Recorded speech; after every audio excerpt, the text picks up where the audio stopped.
aos 16, capítulo 16, a disciplina. Livro O Soldado de Cristo, Arthur Wallis.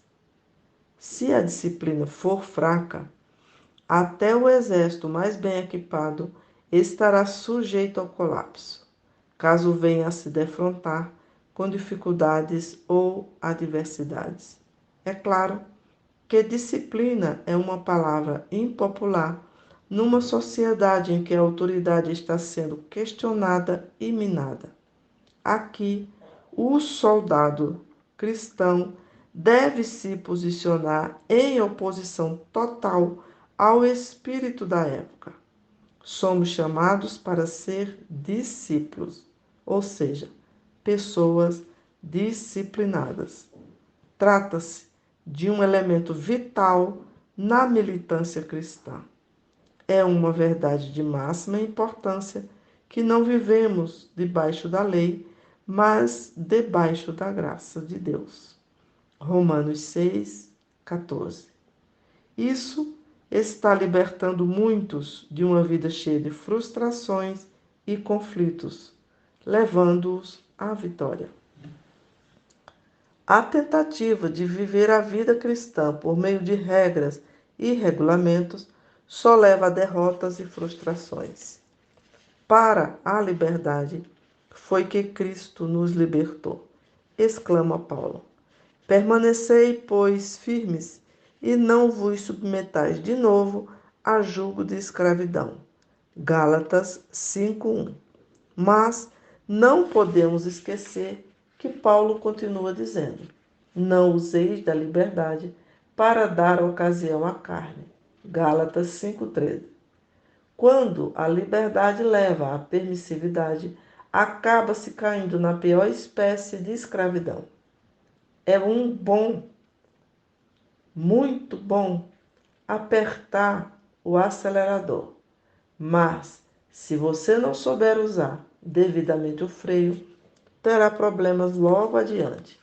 A liberdade precisa ser equilibrada pela disciplina.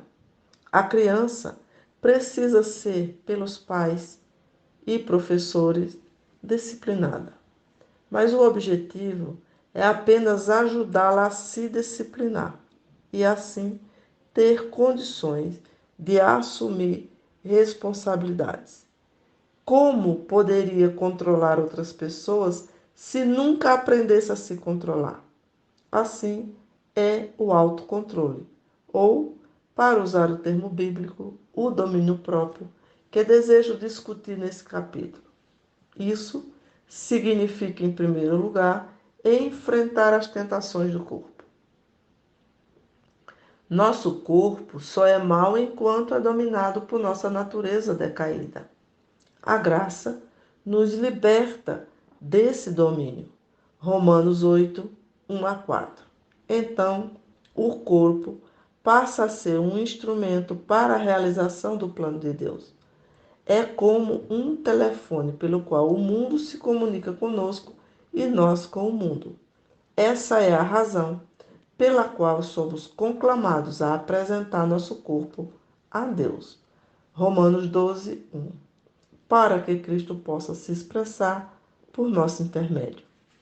O Criador colocou desejos físicos dentro de nós. Desejamos comida, sexo e descanso. Na queda, esses apetites, dados para nosso prazer, bem como para a devida manutenção da vida, ficaram descontrolados. O apetite saudável degenera-se em glutonaria. Um desejo saudável de descanso em preguiça. O desejo sexual normal em depravação e promiscuidade, quando Deus o direcionou para o casamento. Domínio próprio significa domar os apetites, assim como o potro precisa ser domado. Paulo diz o seguinte: todas as coisas me são lícitas, mas eu não me deixarei dominar por nenhuma delas. 1 Coríntios 6,12. A busca do prazer sensual só reforça a veracidade das palavras de Jesus. Quem beber desta água tornará a ter sede. João 4:13. Mas a insatisfação e a frustração não são as piores consequências de se deixar levar pelo vento sem controle. A porta da personalidade fica aberta para os maus espíritos. As drogas causam o mesmo efeito. Como a cidade derribada que não tem muros, assim é o homem que não tem domínio próprio. Provérbios 25:28. A nação que tem no prazer sensual o seu objetivo, como aconteceu com a antiga Roma, está plantando a semente de sua própria destruição. É nesse ponto que o soldado cristão precisa lutar pelos padrões cristãos. Ele deve ser sal numa sociedade decadente. Mas que fazer se o sal perder o sabor? Que fazer se o próprio cristão estiver escravizado aos seus apetites? Como ele lutaria contra a corrupção ao seu redor? Sempre é necessário vigiar, pois até grandes homens naufragaram tragicamente nesse ponto. Noé é descrito como um homem íntegro que andava com Deus. Apesar disso, seu filho o encontrou nu e bêbado em sua tenda. Gênesis 6:9 e Gênesis 9:21. A disciplina pessoal, contudo, não é uma simples questão de vencer os pecados da carne. Ela permite que o soldado cristão conquiste o prêmio da prova espiritual. Paulo explica: todo atleta que está treinando fica debaixo de uma disciplina rígida, pensando em receber uma coroa. E essa coroa não dura muito, mas nós nos controlamos a fim de ganharmos uma coroa que dura para sempre. 1 Coríntios 9:25. Se o atleta não cultivar a disciplina pessoal, não conseguirá aquele pique final tão decisivo na chegada. E outro será o vencedor. Assim também, o soldado não conseguirá suportar o sofrimento, nem perseverar nos momentos de adversidade, e não receberá a condecoração pela participação na batalha. Portanto, a questão é de suma importância. Caso nossos olhos estejam fixados naquele grande dia de ajuste de contas e premiação, a disciplina da mente não é menos importante que a disciplina do corpo. Nossa mente está sob constante bombardeio da propaganda inimiga. Como é fácil nosso universo mental infectar-se de orgulho, impurezas, ambições ou ciúmes. Somos afligidos por pensamentos vagueantes ou perdemos tempo em devaneios vazios. O Novo Testamento deixa claro que somos responsáveis pela disciplina de nossa mente. Paulo escreve aos cristãos sujeitos a perseguições e pressões dos últimos tempos. Uma mensagem que se tornará cada vez mais relevante à medida que se aproxima o fim. Ele diz algumas coisas importantes acerca da mente. 1 Pedro 1:13, 4:7 e 5:8. Nossa mente precisa estar pronta para a ação, ou, como consta numa versão mais antiga, precisamos cingir os lombos do nosso entendimento. 1 Pedro 1:13. Temos aqui a palavra certa para uma mente dispersiva. Adiante ele afirma: o fim de todas as coisas está perto. Vocês devem ser prudentes e estarem alertas, criteriosos e sóbrios, para poder orar. 1 Pedro 4:7. Ambas as palavras sugerem uma mente disciplinada, não intoxicada pelo espírito do mundo presente. Paulo é ainda mais explícito, levando cativo todo pensamento à obediência de Cristo. 1 Coríntios 10, 5. As emoções e as paixões estão bem ligadas à mente. Elas também precisam ser disciplinadas.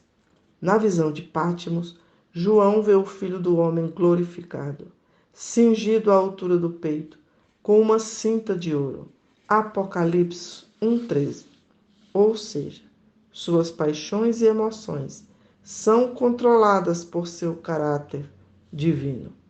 Embora, em certas ocasiões, Jesus tenha demonstrado uma profunda emoção, ele nunca se deixou levar pelos sentimentos. Se somos assaltados por agitações, temores, iras ou ressentimentos, temos de exercer controle sobre as emoções. Paulo lembra a Timóteo: Deus não nos tem dado espírito de covardia, mas de poder, de amor e de moderação. 2 Timóteo 1,7. A língua talvez seja o que mais exija autocontrole. Que danos irreparáveis têm deixado esse membro tão pequeno, mas incontrolável, na causa de Cristo? Críticas, fofocas, calúnias, comentários maldosos, deturpações, exageros e muitas outras atividades. Tiago, que tem muito a dizer sobre o assunto, insiste que a religião praticada por uma pessoa não tem valor algum, caso ele não saiba controlar a língua, mas que a pessoa que domina a língua é perfeita, estando em condições de controlar todo o corpo. Tiago 1,26, 3, 2. Ninguém ainda foi capaz de dominar a língua. Tiago 3,8. Mas a língua deve ser dominada. O que é impossível para os homens é possível para Deus. Como colocar esse autocontrole em prática? Primeiro, precisamos reconhecer que ela não é apenas necessária, mas exigida de nós, soldados de Cristo. Portanto, deve ser possível. Caso contrário, Deus seria um tirano. Segundo, precisamos admitir que não conseguimos fazê-los por nós mesmos. Não depende de nossa força de vontade, de modo que estamos todos no mesmo barco. Terceiro, precisamos ter dentro de nós uma determinação dada por Deus para estarmos em harmonia com a força que Ele supre. Ser discípulo é dizer não ao eu, abraçando a cruz. Lucas 9:23. Quantos se mimam quando deveriam se esmurrar? Paulo afirma: castigo meu corpo com socos e o obrigo a ser completamente controlado. 1 Coríntios 9:27. E também participa dos meus sofrimentos como bom soldado de Cristo Jesus. 1 Timóteo 2:3.